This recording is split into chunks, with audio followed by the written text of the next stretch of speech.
బాలయ్య బాబు గారి సినిమాలో 'నాని' గారి హీరోయిన్. యెస్. అదేంటి 'నాని' గారి హీరోయిన్ బాలయ్య బాబు గారి సినిమాలోనా?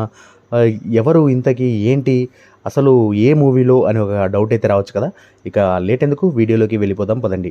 బాలయ్య బాబు గారు ప్రెజెంట్ నటిస్తున్నటువంటి 'ఎన్‌బీకే 109' చిత్రానికి సంబంధించి ఓ హీరోయిన్ అయితే ఫైనల్‌గా చేసినట్టుగా తెలుస్తోంది. ఆ హీరోయిన్ ఎవరో కాదు 'శ్రద్ధా శ్రీనాథ్' అనమాట.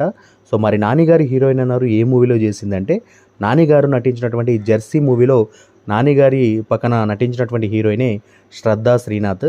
సో, తిన పర్ఫార్మెన్స్ ఆ మూవీలో ఎలా ఉంటుందో ప్రత్యేకంగా చెప్పక్కర్లేదు. చాలా ఎమోషనల్‌గా చాలా కనెక్షన్ ఉన్నటువంటి పాత్ర అనేది చెప్పుకోవచ్చు ఆ మూవీలో. సో, చాలా మంచి రోలు అండ్ యాక్టింగ్ పరంగా కూడా బెస్ట్ పర్ఫార్మెన్స్ ఇచ్చారు తను. అండ్ 'శ్రద్ధా శ్రీనాథ్' గారు బాలయ్య బాబు గారి పక్కనంటే మరి క్యారెక్టర్ వెయిట్ ఎలా ఉంటుందో ప్రత్యేకంగా చెప్పక్కర్లేదు. సో, చూద్దాం మరి ఇది మ్యాక్సిమం కన్ఫర్మ్ అయినటువంటి న్యూసే అనుకుంటున్నాను. సో, దాదాపు అన్ని సోర్సెస్‌లో వినిపిస్తున్నటువంటి పేరు 'శ్రద్ధా శ్రీనాథ్' గారు 'ఎన్‌బీకే 109'కు సంబంధించి హీరోయిన్‌గా. సో, అఫీషియల్‌గా కన్ఫర్మ్ అయ్యాక మరో వీడియో ద్వారా మీకు తెలియజేస్తాను. ప్రస్తుతానికైతే 90% తినే 'ఎన్‌బీకే 109' హీరోయిన్ అనైతే వినిపిస్తా ఉంది. That's all for today. Bye guys.